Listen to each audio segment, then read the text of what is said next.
నమస్తే ACT news కి స్వాగతం. ముందుగా ముఖ్యాంశాలు చూద్దాం. వైభవంగా పవర్పేట అమ్మవార్ల జాతర ప్రారంభం. పూజలు చేసిన ఎమ్మెల్యే మేయర్ దంపతులు. పేదల సొంతింటికల సాకారమే ప్రభుత్వ ధ్యేయం. బాపిరాజుగూడెంలో ఇళ్లను పరిశీలించిన ప్రభుత్వ విప్ చింతమనేని. భిన్న ప్రతిభావంతుల సంక్షేమానికి కృషి. మోటార్ వాహనాలు పంపిణీ చేసిన విప్ ప్రభాకర్, చైర్మన్ కోటేశ్వరరావు. స్వచ్ఛ భారత్ పై విస్తృత అవగాహన. ఏలూరులో భారీ ర్యాలీ. ఓట్ల గల్లంతుపై జాగ్రత్త. అధికారులకు రాష్ట్ర ఎన్నికల ప్రధానాధికారి సిసోడియా సూచన.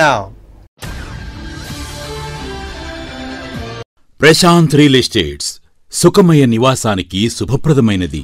మా 19వ నూతన venture SMR Vaibhavam national highway Vignan greenfield school వెనుక ఏలూరు. 17 సంవత్సరాలుగా 18 వెంచర్లు. రియల్ ఎస్టేట్ రంగంలో ఓ అద్భుతం, నూతన అధ్యాయం. ఇదంతా వేలాది మంది ఖాతాదారులు ఎస్ఎంఆర్ పై పెట్టుకున్న విశ్వాసమే కారణం. ఇప్పుడు national highway Vignan greenfield school వెనుక భోగాపురంలో సగర్వంగా మా 19వ నూతన వెంచర్ ఎస్ఎంఆర్ వైభవం డిటిసిపి లేఅవుట్తో రూపుదిద్దుకుంటుంది. ఎస్ఎంఆర్ వైభవం ప్రత్యేకతలు. విద్యారంగంలో ప్రసిద్ధి చెందిన Vignan public school, Ramachandra engineering college Eluru, Eluru engineering college మరియు నూతనంగా నిర్మించబడుతున్న ప్రభుత్వ క్రికెట్ స్టేడియం ప్రక్కనే రూపుదిద్దుకుంటున్న మా 19వ నూతన వెంచర్ ఎస్ఎంఆర్ వైభవం. ఎస్ఎంఆర్ వైభవం స్థలం మొత్తం సంస్థ పేరు మీద రిజిస్టర్ కాబడి క్లియర్ టైటిల్ తో స్పాట్ రిజిస్ట్రేషన్ కు సిద్ధంగా ఉంది. ఎస్ఎంఆర్ వైభవంలోని ప్రతి ప్లాట్ ప్రముఖ వాస్తు పండితులచే వాస్తు ప్రకారం రూపొందించబడింది. 14x100 kVA transformer, 3 phase current తో వెంచర్ అంతటా విద్యుత్ మరియు దేదీప్యమానమైన స్ట్రీట్ లైటింగ్. 30-40 అడుగుల వెడల్పుగల బ్లాక్ టాప్ రోడ్లు, రోడ్లకు ఇరువైపులా డ్రైనేజ్ సిస్టమ్ మరియు ట్రీ ప్లాంటేషన్. నివాసితుల కొరకు 50,000 లీటర్ల కెపాసిటీ గల over head water storage tank తో 24 గంటలు నీటి సరఫరా. ఎస్ఎంఆర్ వైభవంలో పార్కులు, పిల్లలకు ఆట స్థలములు, ధ్యాన మందిరం అద్భుతంగా డిజైన్ చేయబడుచున్నవి. భద్రత కొరకు ఎస్ఎంఆర్ వైభవంలో 24 గంటలు సెక్యూరిటీ మరియు సీసీ కెమెరాలు. ఎస్ఎంఆర్ వైభవంలో ఫ్లాట్ కొనుగోలు చేసేవారికి 80% వరకు బ్యాంక్ లోన్ సౌకర్యం ప్రశాంత్ రియల్ ఎస్టేట్ సంస్థ కల్పిస్తుంది. అన్ని వర్గాల ప్రజల అభివృద్ధిని ఎల్లప్పుడూ ఆకాంక్షించే ఎస్ఎంఆర్ వారి 19వ వెంచర్ ఎస్ఎంఆర్ వైభవం. మా వెంచర్లో పెట్టుబడి పెట్టి ప్రతి రూపాయి మీ ఆర్థికాభివృద్ధికి ఎంతో బాసటగా నిలుస్తుందనడంలో ఎలాంటి సందేహం లేదు. స్వయంగా విచ్చేసి అన్ని విషయాలు తెలుసుకున్న తరువాతనే నిర్ణయం తీసుకోండి. మానవ జీవితంలో కొన్ని నిర్ణయాలు అత్యంత కీలకం. అటువంటి కీలక నిర్ణయాలు నేడే తీసుకోండి. అదృష్టవంతులుగా మారండి. ఏలూరు ఇంజనీరింగ్ కాలేజ్ వద్ద ఎస్ఎంఆర్ ఫార్చ్యూన్, ద్వారకా తిరుమల వద్ద SMR Saptagiri, Eluru Chintalapudi road RTA office వద్ద ఎస్ఎంఆర్ ఎవెన్యూ మరియు భోగాపురం విజ్ఞాన్ గ్రీన్ఫీల్డ్ స్కూల్ వద్ద ఎస్ఎంఆర్ వైభవం వెంచర్లలో అతి కొద్ది ఫ్లాట్లు అమ్మకానికి సిద్ధంగా ఉన్నవి. ఈ వెంచర్లలో independent house, group house, apartments మీ అభిరుచికి తగ్గట్టు రూపుదిద్దుకుంటున్నవి. 80% వరకు బ్యాంక్ లోన్ సౌకర్యం ప్రశాంత్ రియల్ ఎస్టేట్ సంస్థ కల్పిస్తుంది. ఎస్ఎంఆర్ వైభవం ప్రశాంత్ రియల్ ఎస్టేట్స్ వారి SMR estates managing director SMR Pedababu, Canara bank line, Powerpet, Eluru. మా సెల్ నంబర్ 9440188786. ఏలూరు పవర్పేట శ్రీ గంగానమ్మ, శ్రీ ఆది మహాలక్ష్మమ్మ, శ్రీ వినుకొండ అంకమ్మ, పోతురాజుబాబుల జాతర మహోత్సవం వైభవంగా ప్రారంభమైంది. స్థానిక పవర్పేటలోని వినాయకుడి గుడి వద్ద నుంచి తెల్లవారుజామున మేళతాళాలు, మంగళ వాయిద్యాలతో ఊరేగింపుగా గానుగులపేటలోని గంగానమ్మ గుడి వద్దకు చేరుకున్న భక్తులు, జాతర కమిటీ సభ్యులు అమ్మవారికి 108 బిందెల నీళ్లతో అభిషేకం చేశారు. ఆ తర్వాత పవర్పేట వినాయకుడి గుడి వద్ద అమ్మవారి ముగ్గు వేసి పూజలు చేశారు. అక్కడ నుండి మేళ తాళాలతో బయలుదేరిన భక్తులు గంగానమ్మ గుడి వద్ద చెట్టుకు ముడుపు కట్టారు. అనంతరం పవర్పేట వినాయకుడి గుడి వద్ద అమ్మవారి మేడల ప్రాంగణంలో రాటను ప్రతిష్ఠించారు. దీంతో అమ్మవారి జాతర మహోత్సవం ప్రారంభమైంది. ప్రాచీన సాంప్రదాయాలను అనుసరించి నగర ప్రజలు సుఖ సంతోషాలు, ఆయురారోగ్యాలతో ఉండాలని కోరుకుంటూ శతాబ్దాల నుంచి పవర్పేట గంగనమ్మ అమ్మవారి జాతరను అత్యంత వైభవంగా నిర్వహిస్తున్నారు. అమ్మవార్ల కొలువుల కమిటీ ఆధ్వర్యంలో ఈసారి కూడా వైభవంగా అమ్మవారి జాతరను నిర్వహించేందుకు అన్ని ఏర్పాట్లు చేశారు. ఏలూరు ఎమ్మెల్యే బడేటి బుజ్జి రేణుకా దంపతులు, మేయర్ షేక్ నూర్జహాన్ పెదబాబు దంపతులు, ఎమ్మెల్సీ రాము సూర్యారావు, ఏలూరు అర్బన్ బ్యాంక్ అధ్యక్షులు అంబికా ప్రసాద్, ఆర్యవైశ్య మహాసభ రాష్ట్ర ఉపాధ్యక్షులు అంబికారాజా, పడమరవీధి అమ్మవార్ల జాతర కమిటీ అధ్యక్షులు చూడే వెంకటరత్నం తదితరులు అమ్మవారిని సేవించుకున్నారు. ప్రత్యేక పూజలు నిర్వహించారు. పవరపేట అమ్మవార్ల కొలువుల కమిటీ ఉపగౌరవ అధ్యక్షులు బంకా ప్రసాద్, అధ్యక్షులు మామిళ్లపల్లి పార్థసారథి, కార్యదర్శి సముద్రాల వెంకట దుర్గారావు, కోశాధికారి Javaji Mohana Vithal, joint secretary ANS Kesavulu తదితరులు కార్యక్రమాలను పర్యవేక్షించారు. జాతర మహోత్సవ ప్రారంభోత్సవంలో కార్పొరేటర్లు బారోతు బాలాజీ, మారం హనుమంతరావు, ఆర్నేపల్లి మధు, నగర ప్రముఖులు సోమియాజులు, మోటేపల్లి చంద్రశేఖర్, పిటి నాగేశ్వరరావు, మజ్జి కాంతారావు, ఎస్వి రంగారావు, సత్యవాడ దుర్గాప్రసాద్, వడ్డారి వెంకట్రావు, దాసరి రాంప్రసాద్, కెవి సత్యనారాయణ, అంగర కామేష్ తదితరులు పాల్గొన్నారు.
జాతరలో భాగంగా పవర్పేట అమ్మవార్లకి ఈ రోజున ముడుపు కట్టడం జరిగింది. అదే రకంగా 27వ తారీఖు నుంచి 3 రోజుల పాటు నగర సంచారం చేసిన తర్వాత మరి 30వ తారీఖున అమ్మవారిని మేడలో ప్రవేశపెట్టడం జరుగుతుంది. ఫిబ్రవరి 9వ తారీఖున కొండబండి ఊరేగింపు జరుగుతుంది. 10వ తారీఖున మహాకుంభం పోయడం జరుగుతుంది. 11వ తారీఖున అమ్మవారిని సాగనామృతం జరుగుతుంది. కావున భక్తులందరూ కూడా శాంతియుతంగా ఈ కార్యక్రమంలో పాల్గొవలసిందిగా నగర ప్రజలందరూ కూడా ఈ సందర్భంగా అదే రకంగా అడిషనల్ గారికి అందరూ కూడా ఈ శాంతి భద్రత విషయంలో ప్రత్యేకించి నిఘా ఏర్పాట్లు కూడా చేయడం జరిగింది. ప్రజలు కూడా సహకరించమని చెప్పి, కమిటీ కూడా సహకరించమని చెప్పి ఈ సందర్భంగా ప్రజలందరూ కూడా పాల్గొన్నారు. పవర్పేటలో జాతర మహోత్సవాల్లో భాగంగా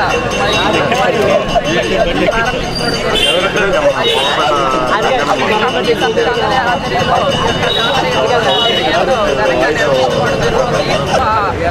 సభ్యుల ఆధ్వర్యంలో ఇటువంటి యొక్క జాతర మహోత్సవాలు మరి అందరికీ కూడా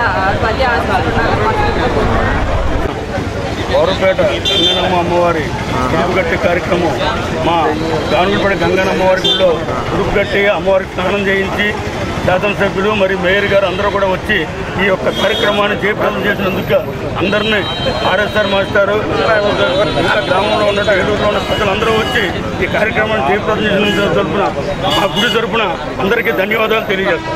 పేదల సొంతింటి కల సాకారం చేయటమే టీడీపీ ప్రభుత్వ చేయమని ప్రభుత్వ చింతమనేని ప్రభాకర్ అన్నారు. ఈ మేరకు పెదవేగి మండలం బాపిరాజుగూడెంలో నిర్మిస్తున్న ఎన్టీఆర్ గృహాలను ఆయన పరిశీలించారు.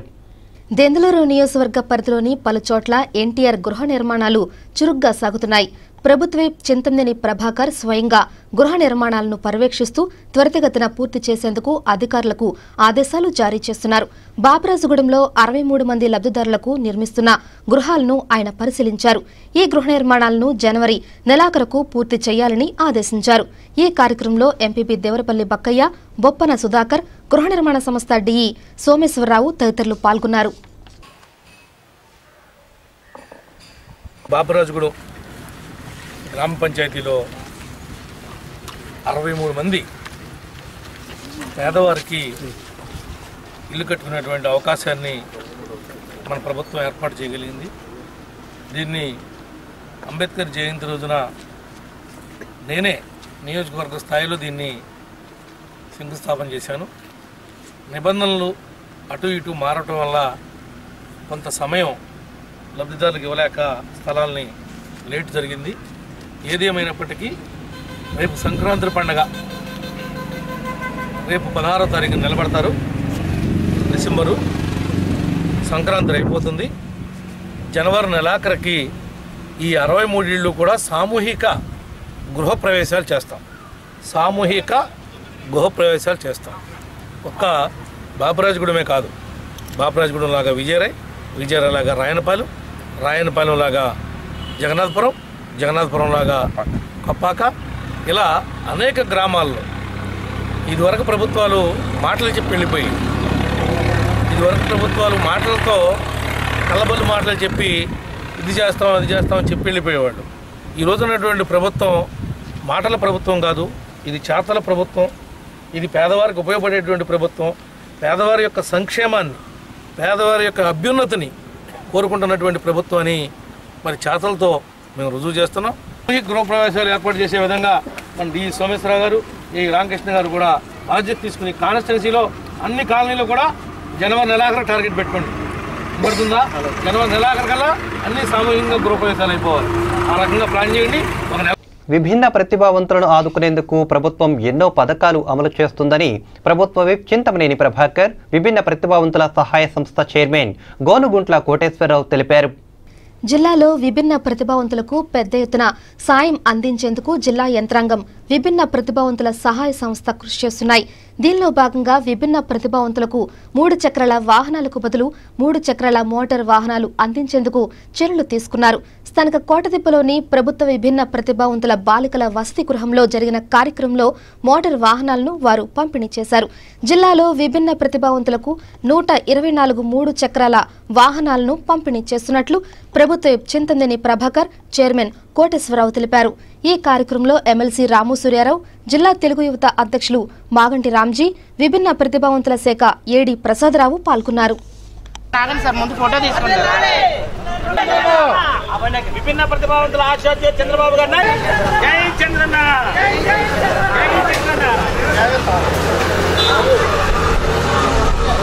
అయ్యా రంగా స్లోగతోడయ్యా జై చంద్రన్న, జై జై చంద్రన్న, జై చంద్రన్న, జై చంద్రన్న, జై చంద్రన్న.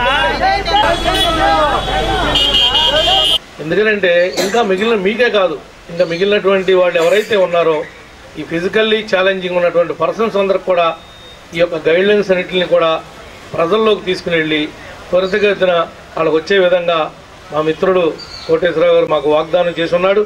ఆ వాగ్దానం ప్రకారం ఆయన కోరిక, మా అందరి యొక్క పేద ప్రజలకు సంబంధించినటువంటి కోరికని నెరవేర్చాల్సిందిగా కూడా కోరుకుంటూ మరి ముఖ్యమంత్రి గారికి నేను కృతజ్ఞత తెలియజేస్తూ, నిజానికి ఇలాంటి మంచి కార్యక్రమాలు చేపట్టిన చైర్మన్ గారు కోటేశ్వరరావు గారికి, అలాగే పశ్చిమ గోదావరి జిల్లాలో చైర్మన్ గారు చెప్పారు, ఏడి ప్రసాదరావు గారు లాంటి వ్యక్తులుంటే ఎన్నో కార్యకలాపాలు చేయవచ్చని. అందులోనూ ఈ జిల్లాలోనే మొదటిగా 120 మంది పైనే ఇక్కడ ఇస్తాం అనేది అభినందించదగ్గ విషయం. సంక్షేమం కోరి వారు కూడా సమాజంలో భాగమేను. అందుకనే చంద్రబాబు నాయుడు గారు వికలాంగులు కాదు విభిన్న ప్రతిభావంతులుగా పేరు మార్చి వారి యొక్క సేవలను కూడా సమాజానికి అవసరం అని చెప్పి గుర్తించి, ఎవరైతే మొబిలిటీ ప్రాబ్లం ఉందో, వాళ్ళు నడవలేక ఇళ్లలోనూ మగ్గిపోతుంటారో అటువంటి వారి కోసం 3 చక్రాల మోటార్ వాహనాలు ఇచ్చేసి వారికి ఉచితంగా ఇవ్వటం అనేది భారతదేశంలో ఆంధ్రప్రదేశ్ రాష్ట్రమే మొట్టమొదటి రాష్ట్రం అని చెప్పి నేను తెలియజేస్తాను. ఇందాక మన ఏడీ గారు చెప్పినట్టు ఏ జిల్లాలో లేకుండా ఓన్లీ పశ్చిమ గోదావరిలోనే 124 బళ్ళు ఇవ్వటం, ఇవాళ 3 చక్రాల వాహనాలు ఇవ్వటం జరుగుతుంది. దానికి మా అందరి తరఫున, మా తెలుగుదేశం పార్టీ నాయకులు కార్యకర్తల తరఫున మన నారా చంద్రబాబు నాయుడు గారికి ప్రత్యేక హృదయపూర్వక నమస్కారాలు తెలియజేసుకుంటున్నాను. కేంద్ర ప్రభుత్వం 60,000 కోట్ల రూపాయలతో స్వచ్ఛ భారత్ అభియాన్ కార్యక్రమాన్ని అమలు చేస్తోందని సమాచార శాఖ మంత్రిత్వ శాఖ ప్రచార అధికారి షఫీ మహ్మద్ తెలిపారు. స్వచ్ఛ భారత్ పై ఏలూరులో అవగాహన ర్యాలీ సదస్సు నిర్వహించారు. 2019 అక్టోబర్ 2 గాంధీ జయంతి నాటికి బహిరంగ మల విసర్జన రహిత దేశంగా భారత్ను తీర్చిదిద్దాలని కేంద్ర ప్రభుత్వం నిర్ణయించింది. దీనికి అనుగుణంగా స్వచ్ఛ భారత్ అభియాన్ కార్యక్రమాన్ని నిర్దేశించి విస్తృతంగా అవగాహన కార్యక్రమాలు చేపట్టింది. ఏలూరు వైఎంహెచ్ హాల్లో జరిగిన అవగాహన సదస్సులో షఫీ మహమ్మద్ మాట్లాడుతూ ప్రపంచంలోనే అతిపెద్ద పారిశుద్ధ్య కార్యక్రమం ఇదని తెలిపారు. ప్రజలు స్వచ్ఛ భారత్ కార్యక్రమాలపై అవగాహన పెంచుకోవాలని అన్నారు. ఈ కార్యక్రమంలో Eluru MLA Badeti Bucchi, corporation deputy commissioner NV Nageswararao, CDPO Jayalakshmi, health officer doctor Suryarao తదితరులు పాల్గొన్నారు. మరి ఈ స్వచ్ఛ భారత్ మిషన్ మరి ప్రారంభించడం జరిగింది.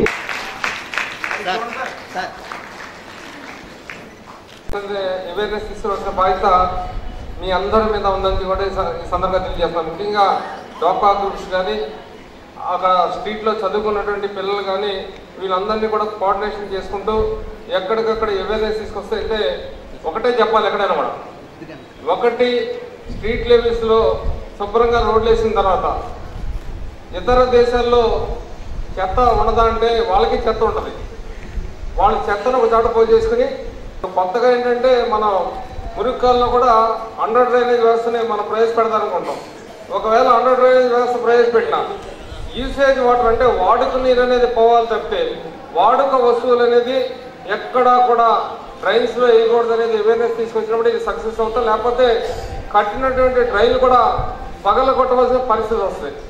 ముఖ్యంగా కేంద్ర ప్రభుత్వంలో ప్రధానమంత్రి గారు అక్టోబర్ 2, 2014 నుండి ఈ స్వచ్ఛ భారత్ అభియాన్ అనే కార్యక్రమాన్ని ప్రారంభించడం జరిగింది. ఆయన ప్రతిష్టాత్మకంగా మన భారతదేశ ప్రజలు అందరూ ఈ కార్యక్రమం మీద అవగాహన పొందడం, ప్రపంచంలోనే అతిపెద్ద శానిటేషన్ డ్రైవ్. ప్రపంచంలో ఏ దేశంలో కూడా ఇంత పెద్ద పారిశుద్ధ్య కార్యక్రమం నిర్వహించబడట్లేదు.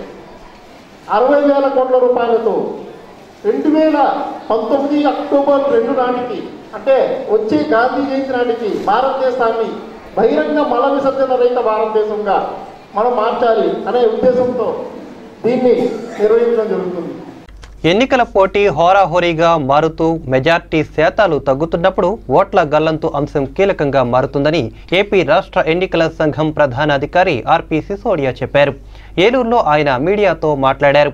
తెలంగాణలో ఇటీవల ముగిసిన ఎన్నికల సందర్భంగా ఓట్ల గల్లంతు అన్నది ఒక అంశంగా మారిందని, దాన్ని దృష్టిలో ఉంచుకుని ఎక్కడా పొరపాట్లు జరగకుండా చర్యలు తీసుకోవాలని జిల్లా అధికారులను ఆదేశించారు.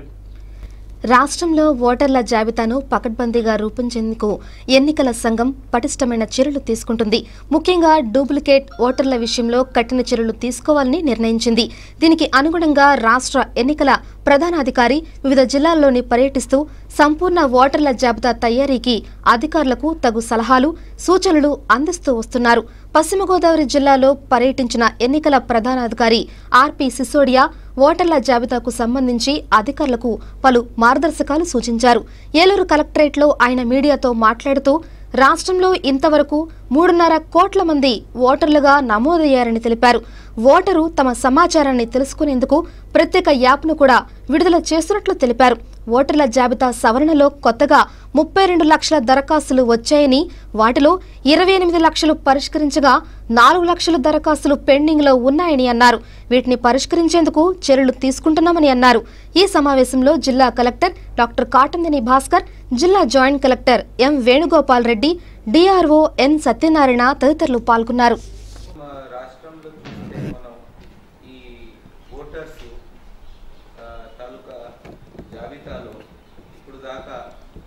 ఏం చేశామో, ఏం వచ్చింది, ఏం పోయింది అని దానికి మనం ఫిగర్స్ చూస్తే 3,50,00,000 మంది మనం డ్రాఫ్ట్ పబ్లికేషన్ నాడు ఉన్నారు. ఫస్ట్ సెప్టెంబర్ నుంచి అన్ని ప్రయత్నాలు చేస్తున్నాం. అంటే మేము అలా తొలగించడానికి వీల్లేదు. జెన్యున్ ఓటర్స్ని ఎప్పుడు కూడా తొలగించడం అనేది జరగదు. అది జరిగే ఎక్కడైనా సంఘటనలు ఉంటే ఖచ్చితంగా కన్సర్న్ ఎలక్టరల్ రిజిస్ట్రేషన్ ఆఫీసర్ మీద, బిఎల్ఓ మీద, ఏఆర్ఓ మీద చర్యలు ఉంటాయి. ఏ రకమైన కూడా జెన్యున్ ఓటర్ తీసేయడానికి ఎవరికి హక్కు లేదు. తర్వాత ఇప్పుడు కూడా చాలా టైం ఉంది. ఎందుకంటే లాస్ట్ డేట్ ఆఫ్ నామినేషన్ దాకా మనకి ఇట్లాంటి కేసెస్ దృష్టిలో వస్తే దాని మీద చర్యలు తీసుకునే అవకాశం ఉంది. AndraPradesh@eci.gov.in. This is one email address. Second email address Chief Electoral Officer AP@gmail.com. ఈ రెండింటి మీద ఏమైనా మెయిల్ పెడితే మేము ప్రతి మెయిల్ మీద రెస్పాండ్ చేస్తాము, ఎంక్వైరీ చేస్తాము. పేద బడుగు బలహీన వర్గాల సంక్షేమం కోసం తమ పార్టీ నవరత్నాలను ప్రకటించిందని వైకాపా జిల్లా అధ్యక్షులు ఎమ్మెల్సీ ఆళ్ల నాని అన్నారు. ఏలూరు 49వ డివిజన్లో నిర్వహించిన కార్యకర్తల సమావేశంలో ఆయన మాట్లాడారు. పేదల సంక్షేమానికి తమ పార్టీ ఎల్లప్పుడూ కట్టుబడి ఉంటుందని చెప్పుకొచ్చారు. వైఎస్ఆర్ కాంగ్రెస్ పార్టీని మరింత బలోపేతం చేసేందుకు ఆ పార్టీ జిల్లా అధ్యక్షులు ఆళ్ల నాని విస్తృత పర్యటనలు చేస్తున్నారు. దీనిలో భాగంగా ఏలూరు నగరంలోని అన్ని డివిజన్లలో కార్యకర్తల సమావేశం నిర్వహించి వారి సమస్యలను అడిగి తెలుసుకోవడంతో పాటు అభివృద్ధి కార్యక్రమాలపై కూడా చర్చిస్తున్నారు. 49వ డివిజన్లో జరిగిన కార్యకర్తల సమావేశంలో ఆయన మాట్లాడుతూ కార్యకర్తల సంక్షేమానికి కృషి చేస్తారని హామీ ఇచ్చారు. తొలుత డివిజన్లో పర్యటించి ప్రజా సమస్యలను అడిగి తెలుసుకున్నారు. కార్యక్రమంలో పార్టీ నాయకులు బొద్దాని శ్రీనివాస్, గుడిదేశి శ్రీనివాస్, నెరుసు చిరంజీవులు, కోట రవి, ప్రత్తిపాటి రామకృష్ణ, ఏలూరు అంజిబాబు, తుంగ కీర్తి తదితరులు పాల్గొన్నారు.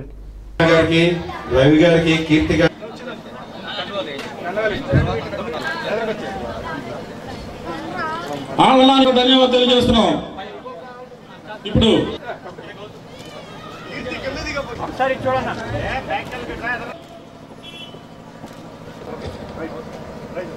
గంటలో హెలికాప్టర్లో బయలుదేరి హైదరాబాద్లో గంటలో మన ఏలూరు నగరానికి వచ్చినటువంటి ముఖ్యమంత్రి ఆనాడు రాజశేఖర రెడ్డి గారు. రావటం మాత్రమే కాదమ్మా, ఈనాడు ఎక్కడైనా ఏదైనా ప్రజలకు కష్టం వస్తే, వరదలు వస్తే చంద్రబాబు నాయుడు గారు హెలికాప్టర్లో తిరిగి హెలికాప్టర్లోంచి పైనుంచి చూసి తిరిగి హైదరాబాద్ వెళ్ళిపోయేటువంటి నాయకుడు చంద్రబాబు నాయుడు అయితే, ఆనాడు రాజశేఖర రెడ్డి గారు చేసినటువంటి పని ఒక ముఖ్యమంత్రిగా ఉండి ఒక సాధారణమైనటువంటి అంబాసిడర్ కారులో వరద ప్రాంతాల్లో మన తంగెళమూడి ప్రాంతం అంతా కూడా ముఖ్యమంత్రిగా ఒక సాధారణమైనటువంటి కారులో తిరిగి కళ్ళారా ప్రజల కష్టాన్ని చూసి ఆ కష్టాన్ని పరిష్కారం చేసేటువంటి నాయకుడు మన రాజశేఖర రెడ్డి గారు.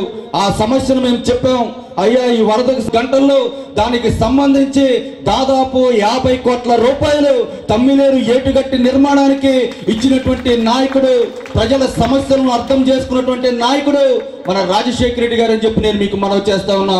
చేయడానికి సిద్ధంగా ఉన్నారని సభాపతి తెలియజేస్తున్నాం. మరి జగన్మోహన్ రెడ్డి గారిని కూడా మనం అందరం నాని గారిని గెలిపించుకుంటే ఆయన అక్కడ ముఖ్యమంత్రి అవుతారు. నాని గారు ఎమ్మెల్యే అయితే ఇక్కడ మనం అందరం కూడా మన తరపున రాష్ట్రాన్ని ఏలే ఒక మంత్రిగా మరి నాని గారి యొక్క ఏలూరు పట్టణం నుంచి మనం పంపించే అదృష్టాన్ని మనం కలుగు చేయాలని సభాపతిని తెలియజేస్తున్నాం. అమ్మా ఒక్కసారి ఆలోచించండి, ఆనాడు నాని ఎన్ని సేవలు చేశారు, ఏలూరుని ఎన్ని రకాలుగా అభివృద్ధి చేశారు మీ అందరూ తెలుసు. మరిన్ని వార్తల వివరాలకు వెళ్లే ముందు స్మాల్ బ్రేక్ తీసుకుందాం.